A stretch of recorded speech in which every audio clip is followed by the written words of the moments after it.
Thumbnail देख के तो आप लोग समझ ही गए होंगे कि आज का वीडियो का टॉपिक क्या होने वाला है।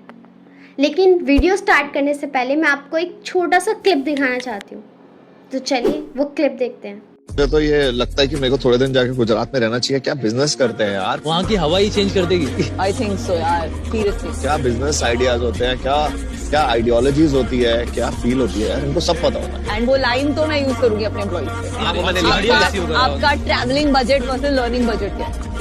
क्लिप देख के ये चीज़ें तो बहुत ही ज़्यादा क्लियर हो चुकी होगी कि सच में गुजराती बिजनेस में बेस्ट होते हैं। इंडिया में 169 बिलियनर्स हैं, जिसमें से 58 बिलियनर गुजरातीज है। हैरानी की बात तो ये है कि इंडिया की पॉपुलेशन में सिर्फ 5% लोग ही गुजरातीज और मारवाड़ीज हैं, और इंडिया की इकोनॉमिक चलाने में सबसे बड़ा हाथ इन्हीं का है, क्योंकि इनकी वैल्यूएशन 50% होती है। इंडिया वेल्थ रिसर्च के अकॉर्डिंग देखा जाए तो हर 86% गुजराती की वेल्थ 15 लाख करोड़ रुपए है। 140 आबादी वाला ये देश, अगर गुजरातीज की वेल्थ को डिस्ट्रीब्यूट किया जाए इनके बीच, तो हर किसी इंसान को 10,000 रुपये मिल सकते हैं, और इसके बावजूद 72 लाख रुपए बच जाएंगे। इतना ज़्यादा अमाउंट उन लोगों के पास है। कैसे?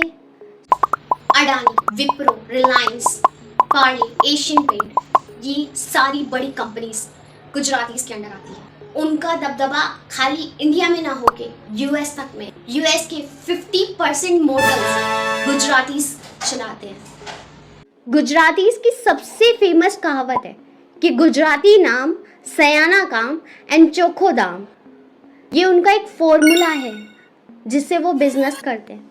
इन सबको देखने को और सुनने के बाद सवाल ये है कि गुजराती ऐसी कौन सी स्ट्रैटेजी यूज़ करते हैं कि वो इतना अच्छा बिजनेस बुल्ड कर पाते हैं।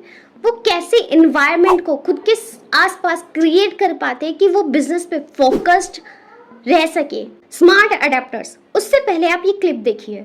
प्रीमियम इकट्ठा करना चालू कर दिया, 4 पॉलिसी बेच ली और 2 लाख प्रीमियम कर लिया। हाँ, तो मैं ये क्वेश्चन है कि अभी वो 2 लाख को मैं 2 करोड़ कैसे करूं?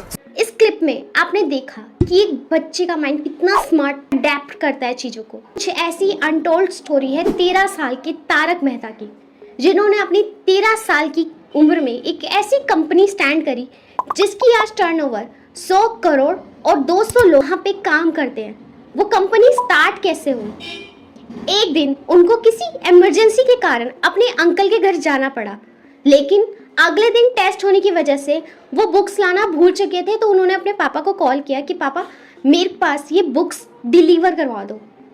उनके पापा ने बहुत से कुरियर पार्टनर ढूंढे, लेकिन ऐसा कोई भी कुरियर पार्टनर नहीं मिला जो उन्हें सेम डे पे उनकी बुक्स डिलीवर कर सके।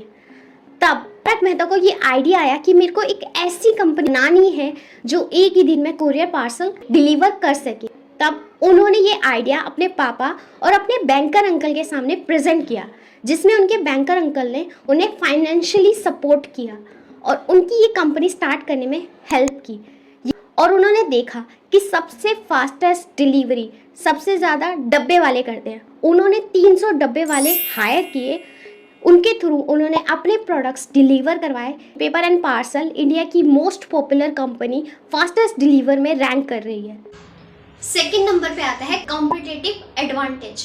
बात है 1929 की, जब एक कंपनी स्टार्ट हुई जिसका नाम था पार्ले जी। उनको स्टार्ट करने वाले थे मोहनलाल दयाल चौहान जी, जिनका माइंड में बस एक ही चीज़ थी, उन्हें एक ऐसा प्रोडक्ट बनाना है ताकि वो अंग्रेज़ों से अपने इंडिया की इकोनॉमी इंक्रीज कर सके और अंग्रेज़ों को बीट कर सके। उन्होंने एक ऐसा प्रोडक्ट बनाया भी। उस टाइम आज़ादी के देश चल रहे थे जिसमें सब लोग लड़ झगड़ रहे थे। 1939 में उन्होंने एक प्रोडक्ट बनाया जिसका नाम था पार्ले जी ग्लूकोज बिस्किट्स। उनका प्रोडक्ट का प्राइस जो था वो बहुत ही लोएस्ट प्राइस था। मोहनलाल दयाल माइंड में बस एक ही चीज़ थी कि ये बिस्किट हर वर्ग के लोग खरीद सके, और ऐसा हुआ भी। उनके लो प्रॉफिट मार्जिन की वजह से ये बिस्किट बहुत से लोग खरीदने भी लगे थे। साल दर साल इसकी सेल बढ़ती भी जा रही थी, साथ ही कॉम्पिटिटर्स भी आते जा रहे थे। कॉम्पिटिटर्स ने भी कई ग्लूकोज बिस्किट्स लॉन्च कर दिए थे, लेकिन पार्ले जी ने फिर अपनी ब्रांडिंग पे खासकर ध्यान रखा और अपने प्रोडक्ट में कुछ चेंजेस करे, इसकी पैकेजिंग पे और इसकी नेमिंग पे, ताकि लोग इसके डुप्लीकेट प्रोडक्ट्स ना बनाने। तब पार्ले ग्लूकोज का नाम चेंज होके पार्ले जी पड़ा।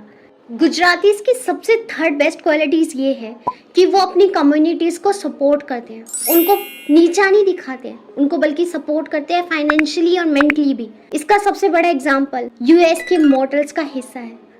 यूएस में 53,000 मोटल्स है, जिसमें से 42,000 मोटल्स गुजरातीज के हैं, यानी हम इंडियंस। अमेरिका में मोटल्स का बिजनेस स्टार्ट हुआ था 1942 में। उस टाइम पे कांची भाई इंडिया से शिफ्ट हो गए थे यूएसए में। वहीं पे कांची भाई को मिली थी एक बहुत ही बड़ी अपॉर्चुनिटी। वॉर होने की वजह से उनको एक मोटल मिल रहा था जिसकी कीमत 90% लेस देन मार्केट प्राइस था। उन्होंने वो मोटल लोन लेके खरीद लिया। उन्होंने ये सोचा चलो ट्रैवल, भले ही टूरिस्ट ना आए लेकिन उनके रहने के लिए, उनकी फैमिली के लिए घर ज़रूर हो जाएगा। वर्ल्ड वॉर जैसे ही ख़त्म हुआ वैसे टूरिज्म बढ़ता गया, लेकिन जब कांजी भाई ने वो मोटल्स खरीदा था तब वहाँ से सारे उन्होंने वर्कर्स निकाल दिए थे।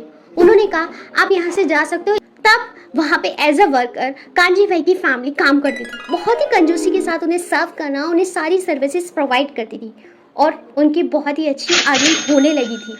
अर्निंग होने के बाद साथ ही उन्होंने बहुत से और मॉडल्स खरीद लिए थे। उनका बिजनेस साथ ही साथ एक्सपेंड होने लग गया। लेकिन 1942 में युगांडा में वॉर होने की वजह से वहाँ के प्रेसिडेंट ने कहा कि जितने भी एशियंस हैं वो अपनी कंट्री वापस लौट जाएं। सारे एशियंस वापस लौटने लगे थे, लेकिन कांजी भाई ने वहाँ के पटेल्स को कहा कि आप इंडिया जाने की जगह आप मेरे यहाँ आ जाए। उन्होंने सारे पटेल्स को बुलाया, उनको फाइनेंशियली सपोर्ट किया और मोटल्स खरीदने में हेल्प किया और आज यूएस का 52,000 मोटल्स का बिजनेस पटेल्स रन कर रहे हैं। They take calculated risk. आपको नॉर्मली प्रोबेबिलिटी आती है तो मैं फिर भी आपको समझा देती हूँ। अगर आपके सामने मैं एक बॉल रख दूँ जिसमें 16 पर्ची में मैंने राम लिखा है और 4 पर्ची में मैंने लक्ष्मण रखा है और मैं आपसे कहूँ अगर आपकी राम की पर्ची आई तो मैं आपको 10 रुपये दूँगी, तो आप ऑब्वियसली इस रिस्क को ज़रूर लेंगे क्योंकि आपको पता है कि उसमें ज़्यादा से ज़्यादा भले 1-2 आप हार जाए राम की ही निकलेगी, तो आप ये गेम ज़रूर खेलोगे।